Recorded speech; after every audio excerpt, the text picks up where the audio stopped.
ये हमारे पास कंप्रेसर है, एक दो और ये तीन लाइन है। ये तीनों के अलग अलग वर्क हैं, तो हम इसको पहचानेंगे कैसे कि कौन सी लाइन सक्शन है, कौन सी डिस्चार्ज है, और हम कहाँ से गैस डालेंगे, जिसे बोलते हैं चार्जिंग लाइन। जो गैस यहाँ से प्रेशर से बाहर निकलता है, वो जो डिस्चार्ज लाइन होती है वो कौन सी होती है, और जो गैस को खींचती है वो जो सक्शन लाइन होती है वो कौन सी होती है। कि ये जो पाइप है ये बहुत ज़्यादा मोटी है।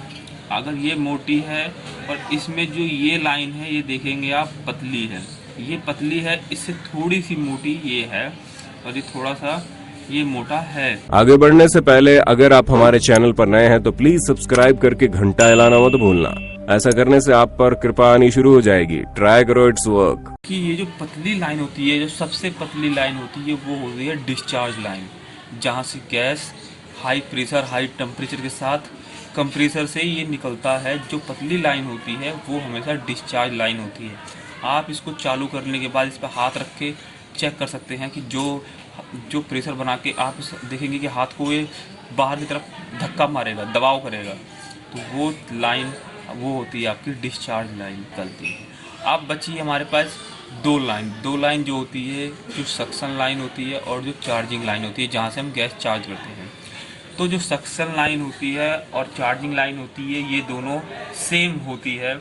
आप ये इसको चार्जिंग लाइन बना सकते हैं या इसको सक्शन लाइन बना सकते हैं। तो जो सक्शन लाइन होती है वो मोटी होती है, क्योंकि ये प्रेशर को अंदर खींचती है। उसके बाद जो ये जो लाइन बचती है ये गैस की चार्जिंग लाइन होती है, जिसमें हम गैस को डालेंगे।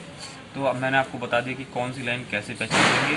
अगर आपके फ्रिज में लाइन सक्शन लाइन और डिस्चार्ज लाइन यहाँ से आ रही है तो आपकी पतली वाली लाइन है, आप इसको पतली वाली लाइन इस पर डिस्चार्ज लाइन लगा देंगे। और अगर आपकी यहीं से ही बगल में ही फ्रीजर में से लाइन निकल रही है तो आप इसको सक्शन लाइन बना देंगे और इसको चार्जिंग लाइन बना देंगे। और अगर आपके फ्रिज में जो सक्शन लाइन है वो इस साइड से आ रही है, ऐसे घूम के फ्रिज में आ रही है, तो आप इसको सक्शन लाइन बना देंगे, इसको जो आप चार्जिंग लाइन बना दोगे। तो ये ऐसे ही होता है। और मैं अब आपको बताऊंगा कि हम कैसे पहचानेंगे कि इसमें हमारी ये जो तीन पॉइंट दिखा रखे हैं, इस तीन पॉइंट में से कौन सा कॉमन है, कौन सा रनिंग है, कौन सा स्टार्टिंग है। ये भी बहुत ही ज़्यादा आसान है। तो हम इसके लिए या तो हमारे पास सीरीज हो या तो हमारे पास क्लैंप मीटर, लेकिन मैं आपको क्लैंप मीटर से बताऊंगा कि इसमें कॉमन कौन सा है और रनिंग स्टार्टिंग कौन सा है, और इसको हम कैसे डायरेक्ट चलाएंगे। सबसे पहले हम मीटर को सिलेक्ट करेंगे बीप पे करने के बाद हम इसको ये जो हमारे पे तलाई तार है इस पर हम इसको टच करेंगे तो ये आवाज़ करने लगेगा। आवाज़ करने के बाद हम इस पर हमारे तीन पॉइंट हैं। सबसे पहले हम ऊपर से इस पॉइंट को लगाएंगे। इस पॉइंट पे लगाने से इस पे चेक करेंगे तो देखेंगे हमारी जो कंटिन्यूटी आ रही है वो आ रही है 18.3 आ रही है। फिर उसके बाद हम इस पे लगे रहने देंगे। फिर हम दूसरे वाले पे चेक करेंगे, देखेंगे इस पे हमारी कंटिन्यूटी जो आ रही है 0.34 आ रही है।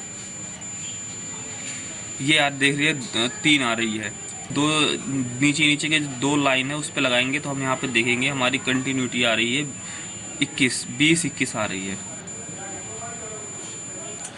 तो जो भी इन तीनों में से जिन दो पॉइंटों पे लगाने में जो सबसे ज़्यादा नंबर शो करेंगे या रेजिस्टेंस शो करेंगे, उसका जो तीसरा वाला पॉइंट होता है वही कॉमन होगा।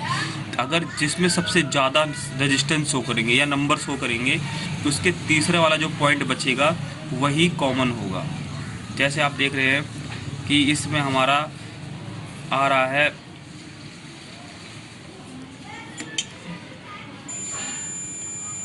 इस पे हमारा आ रहा है 20 आ रहा है। अब आप देखेंगे इसमें 2 आ रहा है और इसमें आ रहा है 18। तो हमारा सबसे ज़्यादा इस नंबर में 20 आ रहा था, इसमें 18 आ रहा है, इसमें 3 आ रहा है। तो जिसमें अब इन दोनों में ज़्यादा था, इसमें और इसमें ज़्यादा था, तो ये हमारा जो इधर का कॉमन ये तार बचा ये हमारा कॉमन है। कॉमन पे फिर हम कॉमन हमारा निकल गया है कि हमारी जो मेन सप्लाई एक तार आएगी वो हमारी कॉमन में जाएगी। अब इसके बाद हम इसमें चेक करेंगे हमारी रनिंग और स्टार्टिंग कौन सी है। कॉमन पे लगाने के बाद हम देखेंगे कि पहले हम इस पे इसकी कंटिन्यूटी देखेंगे 18 आ रहा है, 18 आ रहा है, फिर उसको हम दूसरे पे लगाएंगे तो हमारा ये 3 कॉमन पे तार लगाने के बाद जिस जिस एक तार में हम लगाएंगे उसमें सबसे कम रेजिस्टेंस शो करेंगे वो हमारी रनिंग वाइंडिंग होती है, और जिसमें ज़्यादा वाइंडिंग शो करेगा कॉमन पे लगाने के बाद और जिस तार पे लगाएंगे उसमें रेजिस्टेंस ज़्यादा शो करेंगे वो हमारी स्टार्टिंग वाइंडिंग होगी। जो हमारी मेन सप्लाई आएगा वो हमारा कॉमन में आएगा और हमारा रनिंग में आएगा। लेकिन ये चालू नहीं होगा, चालू होने के लिए इस पर रिले लगाई जाती है, लेकिन हम इसको डायरेक्ट चालू करके बताएंगे कि चालू कैसे होता है।